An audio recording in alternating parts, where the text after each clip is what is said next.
చూడండి, ద్వితీయోపదేశ కాండము 28వ అధ్యాయము మొదటి వచనం నేను చదువుతున్నాను.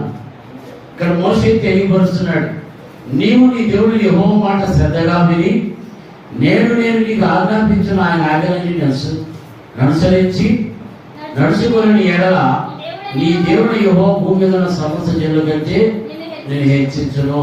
ఈ పరిశుద్ధ మాటలు మా వెలికల్లో ప్రభువా దీవించును గాక. ఆమేన్. ప్రార్థన చేసుకుందాం. ప్రార్థన చేసుకుని వాక్యాలను పెడదాం.